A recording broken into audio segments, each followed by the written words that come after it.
All right, let's talk about sound. It's something we're surrounded by every second of the day, but have you ever really stopped to think about it? We're going to explore this incredible journey, how a simple little vibration in the air turns into, well, everything we hear, from music to, the human voice itself. I mean, think about it right now. As you're listening to me speak, what's actually happening? It all kicks off with this totally invisible ripple just moving through the air from your speakers to your ears. And that little ripple, somehow it becomes so much more, right? It turns into something we recognize instantly, something deeply personal, like the voice of someone you love. It's kind of like magic that happens every single day. So that's what we're going to do. We're going to follow that journey from start to finish. We're going to trace the whole path, from that physical little shake in the air, all the way to the incredibly complex sound of a voice. Okay, so first things first. Before we can even get to the voice, we've got to understand that ripple. What is sound, really? Like on a physics level? Let's break down the basic science of what we're hearing all around us. So here's the most important thing to get. Sound isn't a thing, it's energy. The classic example is a ripple in a pond, and that's perfect. Something vibrates, say a guitar string, and it creates this pressure wave in the air. It's basically a domino effect of air molecules bumping into each other, and that wave is what travels all the way to our ears.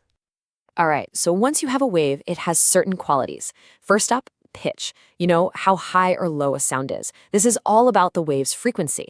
A really fast vibration, that's a high-frequency wave, which we hear as a high pitch, like a whistle. A slow, deep vibration is a low-frequency wave, a bass note. It's that simple, and it's the foundation for every melody you've ever heard. Then you've got loudness. This one's pretty intuitive, right? How loud or quiet something is. In physics terms, this is all about the wave's amplitude. Basically how tall the wave is. A bigger, taller wave has more power, it pushes harder on your eardrum, and your brain just goes, yep, that's louder. And finally, we have timbre. Now, this one's a little trickier to pin down, but it might be the most interesting part. It's the unique quality or color of a sound. Is the reason a piano and a guitar playing the exact same note at the exact same volume still sound totally different. It's all about this complex mix of other little vibrations, called overtones, that give every sound its own unique fingerprint. So, this table really sums it up perfectly. It shows you the connection between what we feel and what's actually happening. What we experience as pitch is just frequency. What we call loudness is just amplitude. That incredible translation from raw physics into our perception, that's the whole story of sound, right there. Okay, so we've got these waves flying through the air. Great. But how do they go from being out there to being an idea or a sound in our heads? Well, for that, you need an absolutely incredible piece of biological machinery, the ear.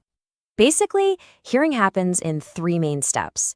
You've got the outer ear, which is kind of like a funnel, just collecting the sound waves. Then the middle ear acts as an amplifier, using these tiny little bones to make the vibration stronger. But the inner ear, that's where the real magic happens. That's the translator, turning physical movement into electrical signals the brain can actually understand. And let's just focus on that middle ear for a second. That whole amplification system, it runs on just three tiny, tiny bones. The hammer, anvil, and stirrup. And get this, they aren't just the smallest bones in your ear, they're the smallest bones in your entire body. It's this incredibly delicate, super precise little machine. So, back to that translation moment. It happens inside this snail-shaped thing called the cochlea. And inside, there are thousands of tiny hair cells lined up, almost like the keys on a piano. The ones near the entrance pick up high-frequency sounds, and the ones deep inside the spiral get the low-frequency sounds. When a sound wave makes a specific set of these little hairs bend, that's what tells your brain the exact pitch you're hearing. It's amazing. Okay, so we've traced the entire journey of sound into the brain. Now let's flip the script. Let's look at the journey out. How do we create sound ourselves? How do we go from an idea to a spoken word? It's time to talk about our own personal instrument, the human voice. You know, the easiest way to think about it is like playing a wind instrument. Seriously, first you need power, right? That comes from your lungs pushing air up. That air then goes through your vocal cords, which is the vibrating part. That creates the basic raw buzz. And then your throat, mouth, and nose. They're the articulators. They shape that buzz into actual words and sounds. So how do we change pitch when we talk or sing? Well, it's all about muscle control. When you want to hit a high note, tiny muscles pull your vocal cords tight and thin so they vibrate super fast. For a low note, those muscles relax, the chords get thicker, and they vibrate slower.